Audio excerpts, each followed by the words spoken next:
अस्सलामुअलैकुम dear students, उम्मीद करता हूँ आप सब स्टूडेंट ठीक ठाक होंगे, खैरियत से होंगे। डियर स्टूडेंट्स, आज की इस वीडियो में हम BSN 6 semester and post RN second semester के सब्जेक्ट एपिडेमियोलॉजी के यूनिट नंबर 5 जो कि हमारे साथ बेसिक मेजरमेंट इन एपिडेमियोलॉजी है, इसको आज हम डिस्कस करेंगे और इसको समझने की कोशिश करेंगे। Dear students, examination point of view से ये यूनिट जो है इंतहाई इम्पोर्टेंट है और बहुत ज़्यादा बेसिक भी है, कंसेप्चुअल है। तो इसलिए तमाम दोस्तों से गुजारिश है कि लेक्चर को गौर से सुने और हर एक चीज़ को अंडरस्टैंड करने की कोशिश करें। डियर स्टूडेंट्स, इस यूनिट के ऑब्जेक्टिव्स हमारे साथ मौजूद है जिसमें हम मंदरजा झेल टॉपिक्स को डिटेल के साथ डिस्कस करेंगे। सबसे पहले हम अंडरस्टैंड करेंगे concept of mortality and morbidity को, कि मोर्टेलिटी किसे कहते हैं, मॉर्बिडिटी से क्या मुराद है, इसको अंडरस्टैंड करने की कोशिश करेंगे। MCQs पॉइंट ऑफ व्यू से इम्पोर्टेंट टॉपिक्स है। इसके साथ साथ हम फिर डिफाइन करेंगे rate, ratio, incidence and prevalence को, ठीक है, और इसको समझने की कोशिश करेंगे। इसके साथ साथ हम आइडेंटिफाई करेंगे मैटरनल एंड इन्फेंट रेट्स को इन स्पेसिफिक कम्युनिटी। तो इन सारी चीज़ों को आज के लेक्चर में हम डिटेल के साथ डिस्कस करेंगे और इसको समझने की कोशिश करेंगे। डियर स्टूडेंट, सबसे पहले बात करते हैं मोर्टेलिटी की। मोर्टेलिटी किसे कहते हैं? मोर्टेलिटी की अगर लफ्ज़ी मायने में आपको बताऊं तो मोर्टेलिटी से मुराद अमवात को कहते हैं। अमवात को मतलब लोगों की जो डेथ होती है उसको हम क्या कहते हैं? उसको हम मोर्टेलिटी कहते हैं, ठीक है।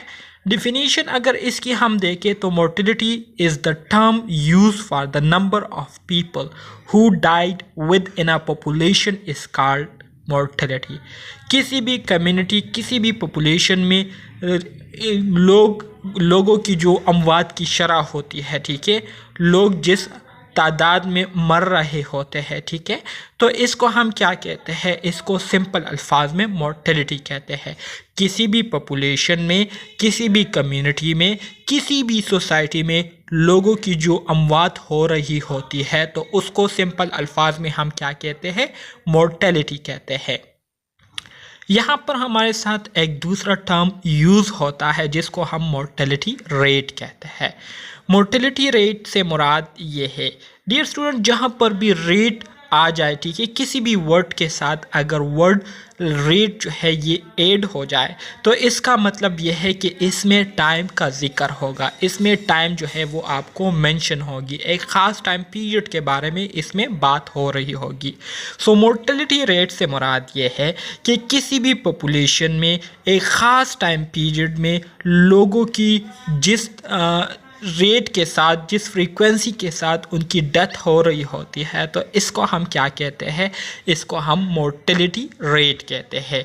A measure of the number of death in a given population, एक ख़ास पॉपुलेशन में लोगों की अमवात की शरह क्या है, तो इसके बारे में हम जो स्टडी कहते हैं, ठीक है, इसको हम क्या कहते हैं? इसको हम मोर्टेलिटी रेट कहते हैं।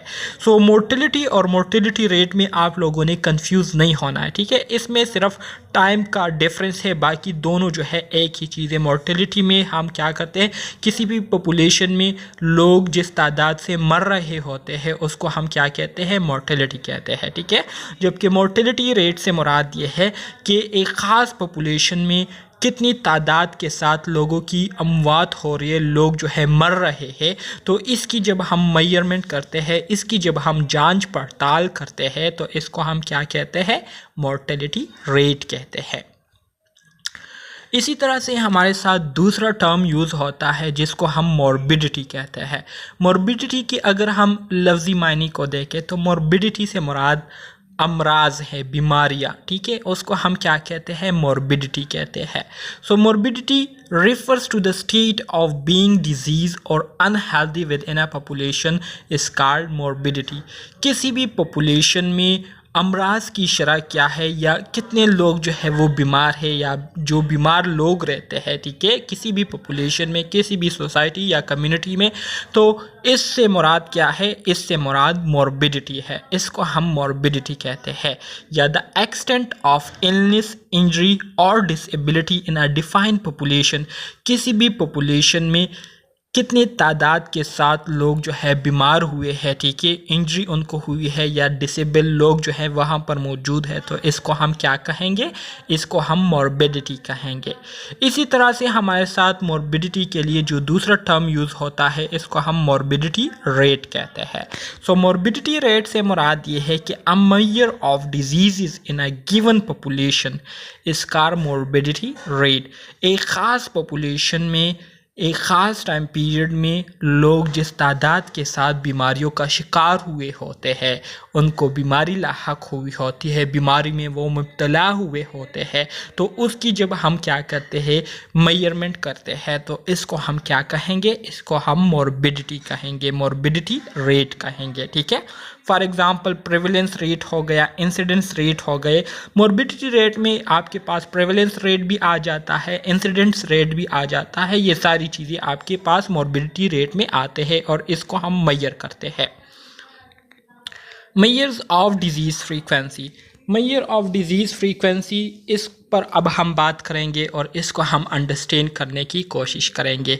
इस टाइटल को अगर आप देखें तो इस टाइटल का मतलब ये है कि किसी भी पॉपुलेशन में, किसी भी कम्युनिटी में, किसी भी सोसाइटी में जो डिजीज़ है, जो अमराज है, वो किस रफ्तार के साथ लोगों को हो रही है, किस रफ्तार के साथ लोग जो है उन बीमारियों से मुतासिर हो रहे हैं। डिज़ीज़ फ्रीक्वेंसी से मुराद ये है कि बीमारी जो है किस रफ्तार के साथ आगे बढ़ रही है, फैल रही है, वबाई बन रही है। तो इसकी जब हम क्या करते हैं, मेजरमेंट करते हैं, तो इस तरह से इसको क्या कहते हैं, मेजर ऑफ डिज़ीज़ फ्रीक्वेंसी कहते हैं, ठीक है। समरी मेजर, समरी मेजर्स किसे कहते हैं? समरी मेजर्स में हम क्या करते हैं, public health questions are about population. जब भी हम पब्लिक हेल्थ के बारे में बात करते हैं तो इसका मतलब यह है कि हम पॉपुलेशन के बारे में बात कर रहे हैं, ठीक है। इसी तरह से information about population characteristics is often summarise in an index. इसी तरह से उस पॉपुलेशन के बारे में, उस पॉपुलेशन के जो पैरामीटर्स होते हैं, कैरेक्टरिस्टिक्स से मुराद उस पॉपुलेशन के जो पैरामीटर्स होते हैं, तो उसके बारे में जितनी भी इंफॉर्मेशन होती है उसको हम इंडेक्स के फॉर्म में क्या करते हैं, रिप्रेजेंट करते हैं। इसी तरह से changes in population characteristics can be assessed by comparing summary measures. इसी तरह से किसी भी पॉपुलेशन में जब चेंजेस आती है, ठीक है, उसके कैरेक्टरिस्टिक्स में जो अल्ट्रेशन आई हुई होती है, तो उस अल्ट्रेशन के बारे में हम किस तरह से मालूमात हासिल करते हैं, किस तरह से उसको जो है आइडेंटिफाई करते हैं, डिटेक्ट करते हैं। तो उसको हमारे पास जो डेटा आई हुई होती है, तो उस डेटा को पहले वाले कंडीशन के साथ और फिर बाद वाले कंडीशन के साथ कंपेयर करते हुए हमारे पास जितने भी डिफरेंसेस आए हुए होते हैं, तो इस तरह से हम उसको आइडेंटिफाई कर लेते हैं कंपेयरिंग के ज़रिए, ठीक है। डियर स्टूडेंट्स, अब हम बात करेंगे रेट्स, रेशो और प्रोपोर्शन की। रेट्स, रेशो और प्रोपोर्शन, ये तीनों चीज़ें इंतहाई सिंपल है और इंतहाई इम्पोर्टेंट है। एग्ज़ाम में इससे MCQs जो है वो आते रहते हैं, सो इसलिए इसको समझना बहुत ज़्यादा ज़रूरी है। 3 general classes of mathematical parameter. Mathematical parameter के तो जो 3 बुनियादी क्लासेस है वो क्या है, रेट है, रेशो है और प्रोपोर्शन है। Often use to relate the number of cases of a disease और health outcome to the size of the source, मतलब population in which they occur, ठीक है। इन तीनों पैरामीटर्स को हम किस चीज़ के लिए यूज़ करते हैं? इन तीनों पैरामीटर को यूज़ करने का जो बुनियादी मकसद होता है वो यही होता है कि किसी भी पॉपुलेशन में जहाँ पर हम रह रहे होते हैं, तो उस पॉपुलेशन में एक ख़ास टाइम पीरियड के दौरान या उस पॉपुलेशन में एक ख़ास बीमारी की केसेस जो है वो कितनी तादाद में जो है रिपोर्ट हो रहे हैं, तो इसको जानने के लिए हम इन तीनों प्रोपोर्शन को क्या करते हैं, यूज़ करते हैं। अब हमारे साथ जो number of cases of disease या कोई भी हेल्थ इवेंट होती है उसको हम न्यूमरेटर में क्या करते हैं, रिप्रेजेंट करते हैं, जिसको हम केस कहते हैं। केसेस जो है हम क्या करते हैं, न्यूमरेटर में उसको रिप्रेजेंट करते हैं। मतलब जैसे इस तरह का जो एक्सप्रेशन होता है, ये x हमारे पास क्या है, न्यूमरेटर है, और ये y हमारे पास क्या है, डिनोमिनेटर है। डिनोमिनेटर जो है ये हमारे साथ पॉपुलेशन साइज को रिप्रेजेंट करती है, और जो न्यूमरेटर है ये क्या करती है, न्यूमरेटर हमारे पास उस पॉपुलेशन में जो इवेंट्स हो रहे होते हैं, जो केसेस फाइंड आउट हो रहे होते हैं, आइडेंटिफाई हो रहे होते हैं, तो उसको हम न्यूमरेटर के ज़रिए क्या करते हैं, रिप्रेजेंट करते हैं। बात करते हैं रेशो की। रेशो किसे कहते हैं? Ratio means obtain by dividing one quantity by another. आप एक क्वांटिटी को क्या करते हैं, दूसरे क्वांटिटी पर डिवाइड करते हैं, जैसे कि 4 डिवाइडेड बाय 2। तो ये एक क्वांटिटी है, इसको आपने दूसरे क्वांटिटी पर डिवाइड किया, तो इससे हमारे पास जो वैल्यू आती है, जैसे कि 2 टू द 4, तो हमारे पास जो वैल्यू आई है 2, तो ये 2 हमारे साथ क्या कहलाएगी, ये हमारे साथ रेशो कहलाएगी। दीज क्वांटिटीज़ में बी रिलेटेड और मे बी टोटली इंडिपेंडेंट। अब यहाँ पर हमारे पास जो x एंड y है, मतलब जो न्यूमरेटर और डिनोमिनेटर है, ठीक है, जो न्यूमरेटर और डिनोमिनेटर है, तो ऐसे भी हो सकता है कि ये न्यूमरेटर जो है ये इस डिनोमिनेटर का हिस्सा हो, मतलब जो पॉपुलेशन है उस पॉपुलेशन से हमने जो है एग्जाम्पल लिया है, तो इस तरह से ये न्यूमरेटर जो है ये डिनोमिनेटर का क्या होगा, हिस्सा बनेगा। लेकिन इसके साथ साथ ऐसे केसेस भी जो है आपको देखने को मिल सकते हैं रेशो में, कि जो हमारे पास न्यूमरेटर और डिनोमिनेटर होता है, तो ये एक दूसरे से बिल्कुल अलग होते हैं, बिल्कुल सेपरेट होते हैं, इंडिपेंडेंट होते हैं, ठीक है। तो इसको बेसिकली हम इस तरह के एक्सप्रेशन में क्या करते हैं, रिप्रेजेंट करते हैं रेशो को। फॉर एग्जांपल आप देख सकते हैं कि नंबर ऑफ स्टिल बर्थ पर 1000 लाइव बर्थ। सो हमारे साथ जितने भी मतलब 1000 लाइव बर्थ में कितने बच्चे जो है पैदा होते हैं, ठीक है, 1000 लाइव बर्थ में कितने बच्चे जो है वो क्या होते हैं, पैदा होते हैं। तो ये एक एग्जांपल हो गई, ठीक है। देख सकते हैं कि number of still birth divided by number of live birth multiply by 1000, तो ये एक एक्सप्रेशन हो गई रेशो की। इसी तरह से ratio is a general term that include rates and proportion. Ratio जो है ये एक कॉमन टर्म है, इसी तरह से इससे हम रेट्स को भी जो है जनरेट कर सकते हैं और प्रोपोर्शन को भी जनरेट कर सकते हैं, ठीक है। The value obtain by dividing one quantity by another is called ratio. जब हम एक क्वांटिटी को दूसरी क्वांटिटी पर डिवाइड करते हैं और उससे जो वैल्यू आती है उसको हम क्या कहते हैं, उसको हम रेशो कहते हैं, ठीक है। एग्जाम्पल ऑफ रेशो, अगर हम रेशो की एग्जाम्पल देखें तो ratio is equal to observe cases of AIDS in country A in June divided by expected number of aid cases in country A during June, ठीक है, कि जून के दौरान जो कंट्री ए है उसमें कितने एड्स की केसेस जो है वो ऑब्ज़र्व किए गए हैं, रिपोर्ट हुए हैं, और उसको फिर हमने डिवाइड किया है कि उस टोटल पॉपुलेशन में हमारे पास कितने एड्स के केसेस जो है वो हो सकते हैं, ठीक है। एक्सपेक्टेड से मुराद हो सकते हैं, हमने एक्सपेक्ट कितने किए थे और उस एक्सपेक्टेड केसेस में हमें कितने केसेस जो है वो रिपोर्ट हुए हैं। तो ये एक एग्जांपल हो गई किस चीज़ की, रेशो की। Example that is 40 cases divided by 20 cases. तो इसको जब हम डिवाइड करेंगे इससे हमारे पास आएगा 2। तो ये आपके पास रेशो की एक एग्जांपल हो गई। रेशो की जो है कोई यूनिट नहीं होती, ठीक है। एग्जाम्पल ऑफ रेशो, इसी तरह से दूसरा एग्जाम्पल भी आप देख सकते हैं, R is equal to number of hospital divided by total population size. R mean ratio, ratio is equal to number of hospital divided by total population size, मतलब टोटल पॉपुलेशन के लिए कितने तादाद में हॉस्पिटल जो है वो रिक्वायर होंगे। सो R में बी मल्टीप्लाई, रेशो में बी multiply by K is constant. K की वैल्यू जो है आपके पास कोई भी हो सकती है, ठीक है, 10 भी हो सकती है, इसी तरह से 100 भी हो सकती है, ठीक है, इसी तरह से आपके पास 1000 भी हो सकती है, डिपेंड करती है आपकी पॉपुलेशन साइज पर, ठीक है। सो K की वैल्यू कोई भी हो सकती है। Units is equal to hospital per 100 पर 10 या 10,000, ठीक है।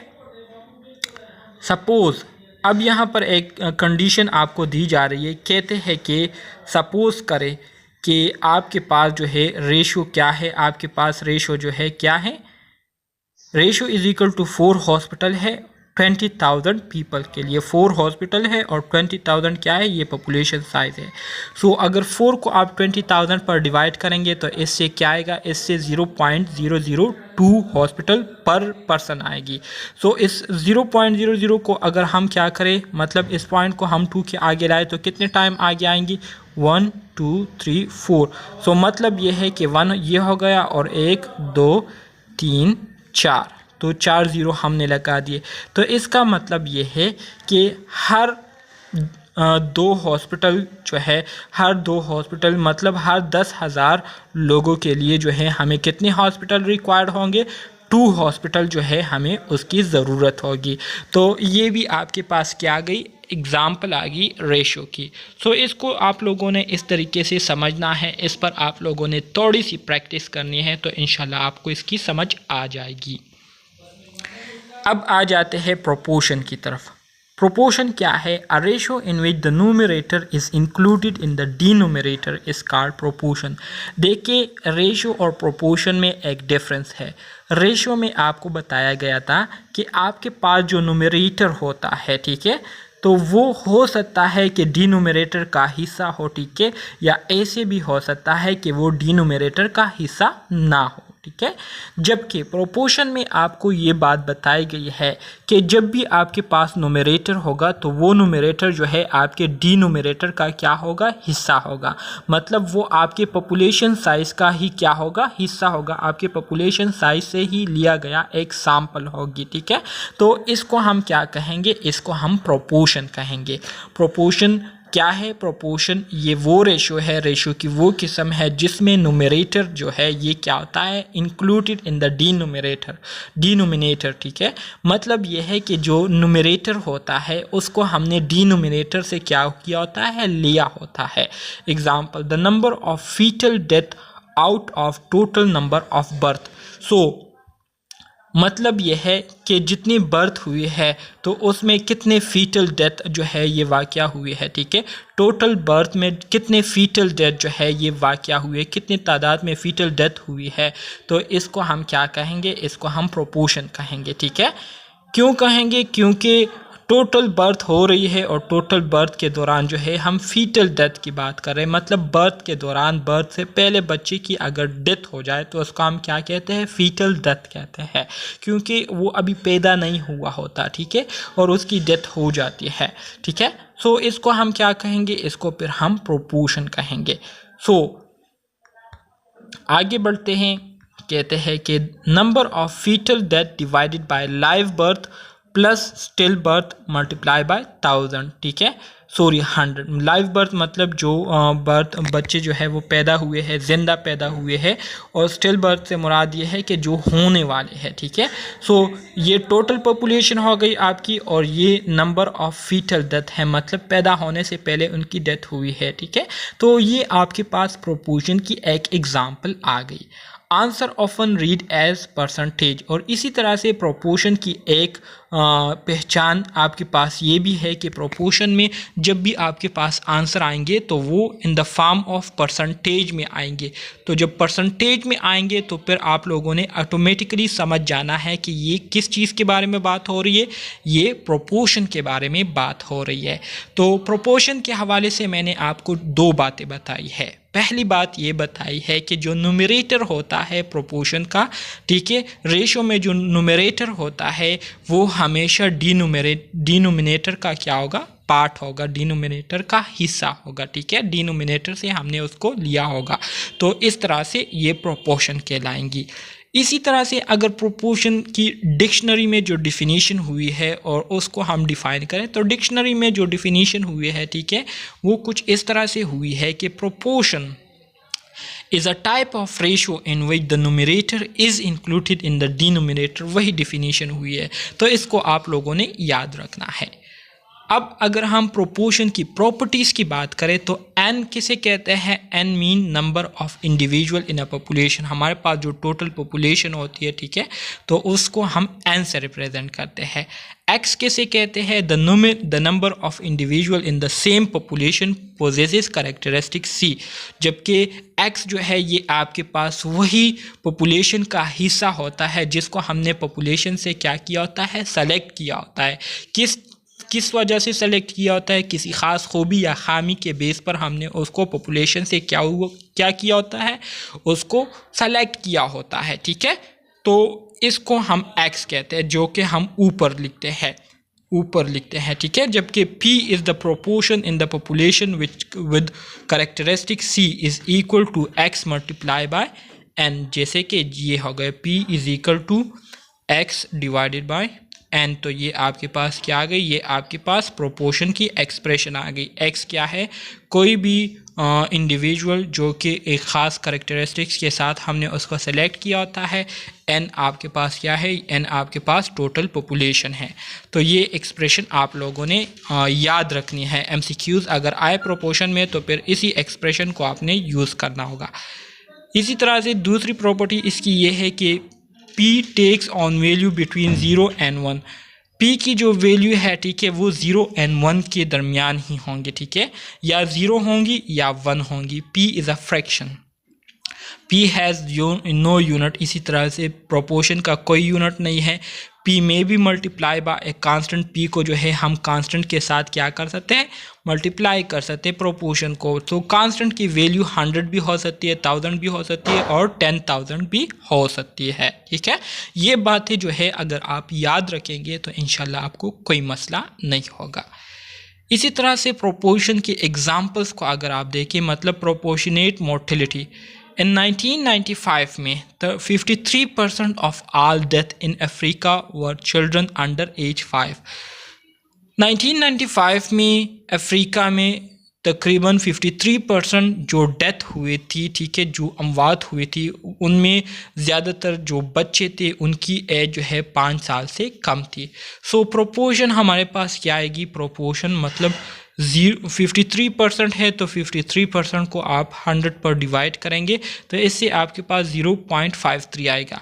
सो इसको अगर 100 के साथ मल्टीप्लाई करते हैं, ठीक है, तो 53 आएगा, 53 पर 100। तो इसी तरह से अगर 1000 के साथ मल्टीप्लाई करते हैं तो इसका मतलब ये होगा कि 1000 बच्चों में तकरीबन 530 बच्चे जो है वो अंडर एज 5 से कम थे और उनकी डेथ हुई थी। अब बात करते हैं हम रेट की। रेट कैसे कहते हैं, देखिए रेशो की भी हमने बात कर ली, ठीक है। प्रोपोर्शन के हवाले से भी हमने काफ़ी डिटेल के साथ सिंपल अल्फाज में डिस्कशन की और उम्मीद करता हूँ आपको उसकी समझ आ भी गई होगी। अब हम बात करते हैं रेट की। तो रेट के हवाले से जैसे कि स्टार्ट में ही मैंने आपको बताया था कि जहाँ पर भी आपको वर्ड रेट देखने को मिले तो आप लोगों ने समझ जाना है कि इसमें टाइम का जिक्र है, इसमें टाइम पीरियड की बात हो रही है, ठीक है। सो रेट किसे कहते हैं, rate is a measure of how quickly something of interest happen, कि एक ख़ास टाइम पीरियड के दौरान एक इवेंट जो है कितनी रफ्तार के साथ कितनी दफ़ा जो है वो हो रही है, कितने टाइम वो हो रही है, तो इसको हम क्या कहते हैं, इसको हम रेट कहते हैं। A measure of how quickly something of interest happen, कि एक ख़ास टाइम पीरियड के दौरान एक इवेंट कितनी बार जो है हो रहा है या कितनी तेज़ी के साथ हो रही है, या एक ख़ास टाइम पीरियड के दौरान कितने लोग डिजीज़ से मुतासिर हो रहे हैं, तो इसको हम क्या कहेंगे, इसको हम रेट कहेंगे। जैसे कि एग्ज़ाम्पल में आप देख सकते हैं, कहते हैं कि the number of new cases of Parkinson disease which develop पर 1000 person year of follow up, ठीक है। मतलब यह है कि एक साल के लिए अगर हम 1000 लोगों को क्या करें, फॉलो अप पर रखें, ठीक है, उनकी कोहॉर्ट स्टडी करें, ठीक है, तो कोहॉर्ट स्टडी के दौरान इन 1000 लोगों में कितने लोगों को जो है पार्किंसन डिजीज़ की नई जो केसेस है वो उनमें रिपोर्ट होंगी, कितनी तादाद में होंगी। तो ये आपके पास एक एग्जाम्पल आ गए, ठीक है। Time, place and population must be specified for each type of rate. इसी तरह से चाहे किसी भी किस्म की रेट की बात हो रही हो तो उसमें हमेशा आपको या तो टाइम का जिक्र हो रहा होगा या प्लेस की जिक्र जो है वो होगी या पॉपुलेशन की जिक्र जो है वो आपको देखने को मिलेंगी। इन अ रेट न्यूमरेटर में और may not be subset of the denominator. Rate में क्या होता है, रेट में भी उसी तरह से रेशो की जो कंडीशन है वो आपको दी गई है कि रेट में भी आपके पास जो न्यूमरेटर होता है, ठीक है, न्यूमरेटर होता है वो डिनोमिनेटर का पार्ट हो भी सकता है और डिनोमिनेटर का पार्ट जो है वो नहीं भी हो सकता, ठीक है। तो आपके पास दोनों कंडीशन आ सकते हैं, या हो भी सकता है या नहीं भी हो सकता है।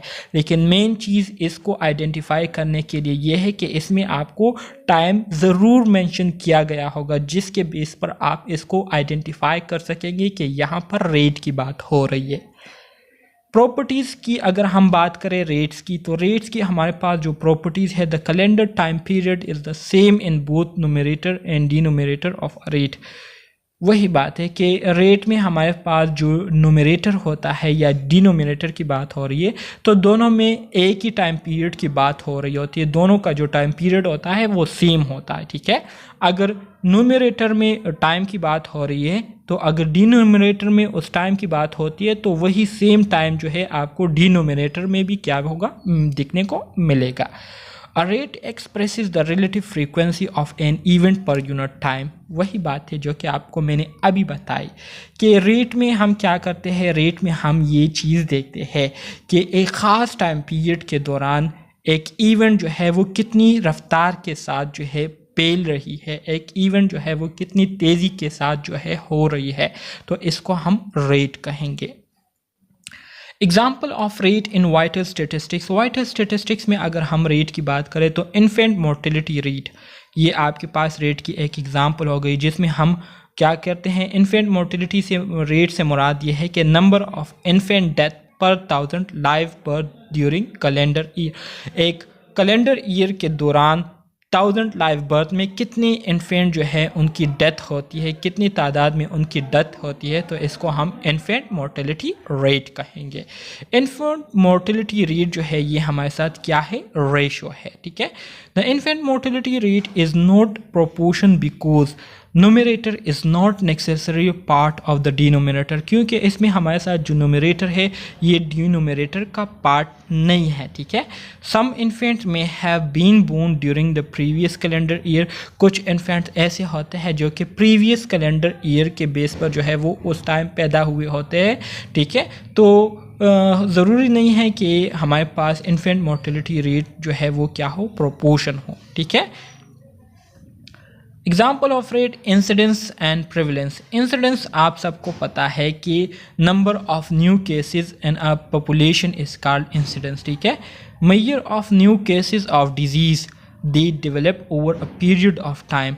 एक ख़ास टाइम पीरियड के दौरान हमारे पास जो नए केसेस आते हैं डिजीज़ के, तो उसको जब हम मेजर करते हैं उसको हम क्या कहते हैं, इंसिडेंस कहते हैं, जिसको हम आई से रिप्रेजेंट करते हैं। Very helpful for aetiological and casual inference.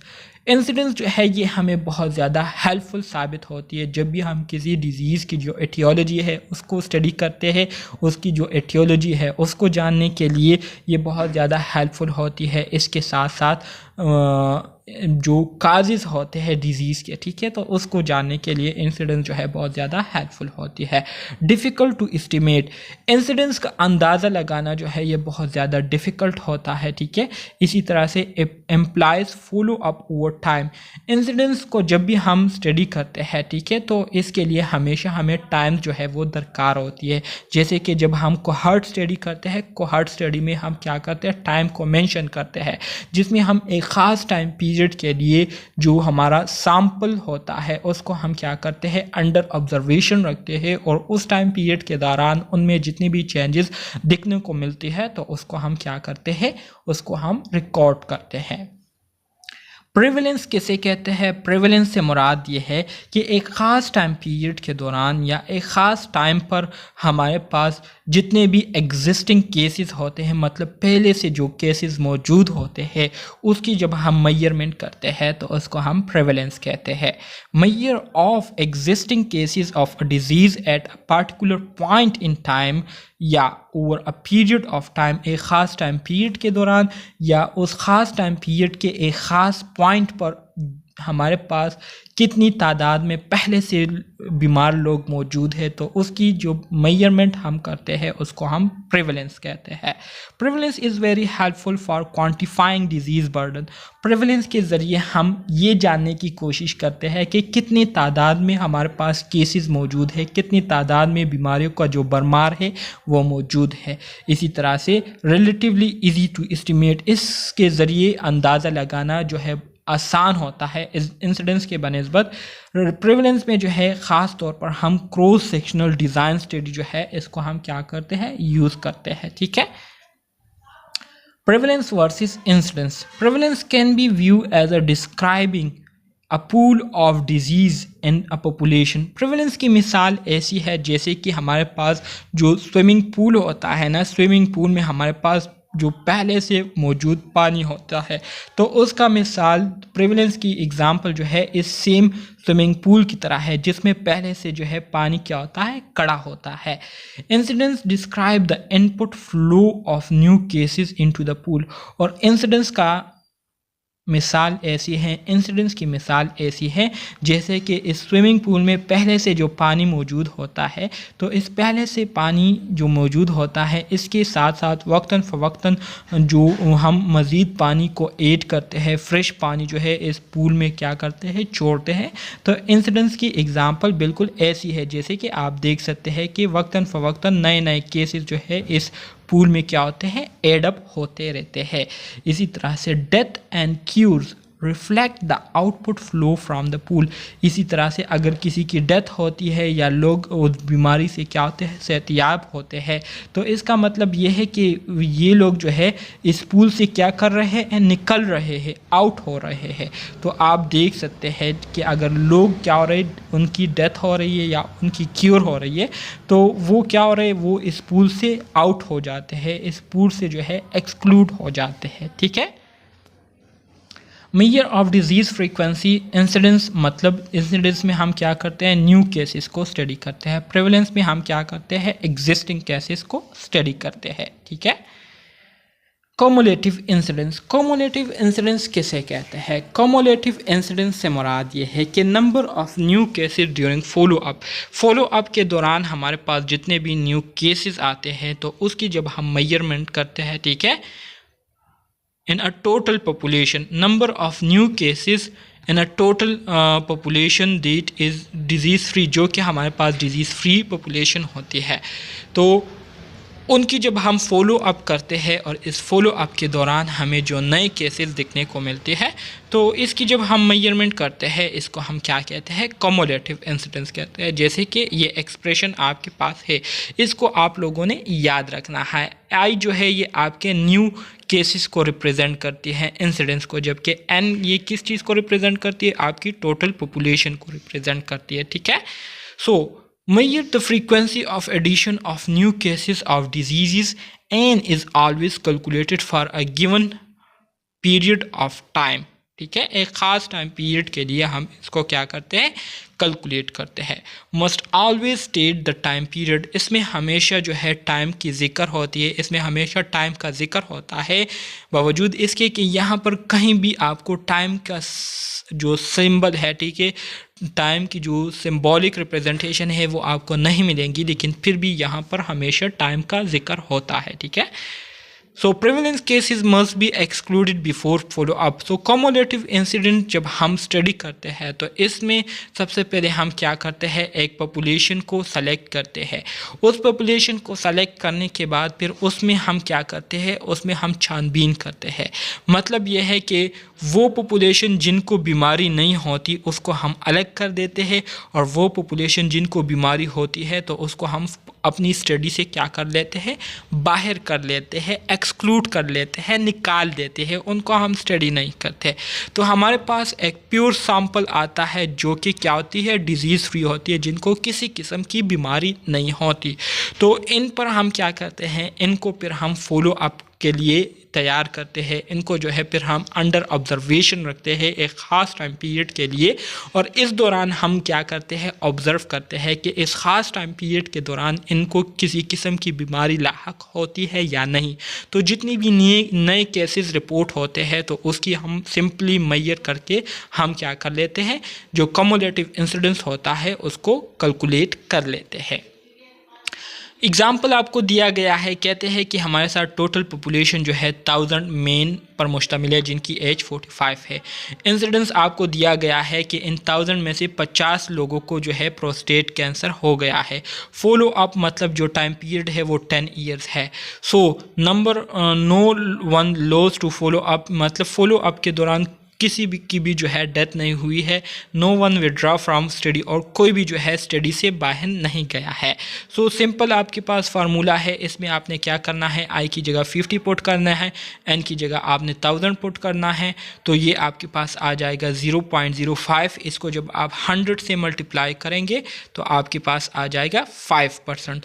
तो कॉमुलेटिव इंसिडेंस आपकी क्या हो गई, 5% हो गई। ठीक है कि 10 ईयर्स के दौरान तकरीबन 5% चांसेस होते हैं कि लोगों को क्या हो जाए, लोगों को प्रोस्टेट कैंसर हो जाए। ठीक है, मतलब 1000 में 5% लोगों को जो है प्रोस्टेट कैंसर के चांसेस होते हैं कि उनको हो जाएगा।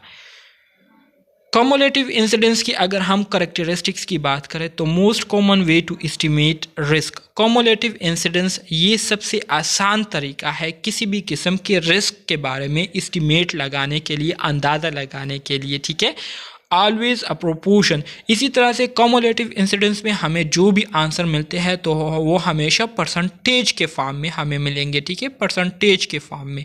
इसी तरह से एज्यूम अ फिक्स और क्लोज कोहॉर्ट, इसमें फिक्स और क्लोज कोहॉर्ट को हम क्या करते हैं, एज्यूम करते हैं।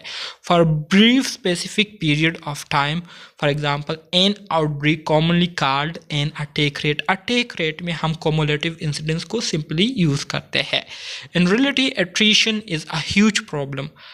Formula does not reflect continually changing population size for dynamic cohort. Attrition से मुराद ये है कि स्टडी के दौरान कुछ लोग ऐसे होते हैं कि वो उस स्टडी से चले जाते हैं, उस कोर्स को कंप्लीट नहीं कर पाते, या कुछ लोगों की डेथ हो जाती है, या उनको किसी किस्म का ख़तरा लाहक होता है जिसकी वजह से वो उस स्टडी को कंप्लीट नहीं कर पाते, तो इसको कहते हैं एट्रीशन। तो एट्रीशन जो है ये रियलिटी में जो है बहुत ज़्यादा इसकी वजह से मसाइल का जो है बहुत ज़्यादा इससे पैदा होते हैं, जिसकी वजह से हमारी स्टडी जो है वो मुकम्मल नहीं होती। Person, time and rate. Individual may be exposed to the risk of an event of varying amount of time during a total time period of a certain length due to, कहते हैं कि जितने भी लोग होते हैं तो वो मुख्तलिफ़ किस्म के इवेंट के रिस्क में ज़द में जो है वो आने के चांसेस उनको होते हैं मुख्तलिफ़ वजूहात की वजह से, जिसमें पहली वजह जो है वो ये हो सकती है कि entering the time period later, कि कुछ लोग ऐसे होते हैं कि वो फॉलो अप के स्टार्ट होने के बाद जो है वो आते हैं और उस स्टडी में क्या होते हैं, इन्वॉल्व होते हैं। कुछ लोग ऐसे होते हैं जो कि फॉलो अप के टाइम पीरियड के ख़त्म होने से पहले ही उसको क्या कर लेते हैं, उस स्टडी को, उस रिसर्च को, उस एक्सपेरिमेंट को छोड़ जाते हैं, उसको कंप्लीट नहीं करते। कुछ लोग ऐसे होते हैं कि वो किसी ख़ास वजूहात की वजह से क्या करते हैं, उस इवेंट में इंटरेस्ट नहीं लेते, ठीक है, या उसको छोड़ देते हैं। Person time is a calculation combining person and time. Person time क्या है, ये एक कैलकुलेशन है जिसमें हम टाइम के साथ साथ पर्सन की क्या करते हैं, कैलकुलेशन करते हैं। Is the sum of the individual unit of time that people have been expose to the risk of an event. ठीक है, पर्सन टाइम से मुराद ये है कि ये हमारे साथ is the sum of individual unit of time, जितने भी हमारे पास टाइम्स होते हैं तो उसको हम कैलकुलेट करते हैं। ठीक है, और इसी तरह से हम क्या करते हैं, कैलकुलेट करने के बाद हम पर्सन टाइम के ज़रिए क्या करते हैं, मतलब एक इवेंट को एक ख़ास इवेंट के ज़द में एक बंदा जो है उसके कितने % चांसेस है उसके ज़द में आने के, तो उसको सम अप करके उसको हम क्या करते हैं, रिप्रेजेंट करते हैं। Is use in the denominator of person time rate, ठीक है। इसी तरह से जो पर्सन टाइम है इसको हम डिनोमिनेटर में यूज़ करते हैं, मतलब वाई की जगह यूज़ करते हैं। Is often use in epidemiology and vital statistic, इसी तरह से इसको हम एपिडेमियोलॉजी में भी यूज़ करते हैं और वाइटल स्टैटिस्टिक्स में भी इसको हम यूज़ करते हैं, ठीक है। आज के लिए इतना काफ़ी है। इंशाल्लाह इस लेक्चर के पार्ट 2 में हम फिर इस लेक्चर को कंप्लीट करेंगे और इसको समझने की कोशिश करेंगे। मिलते हैं नेक्स्ट लेक्चर में, तब तक के लिए अल्लाह हाफिज़।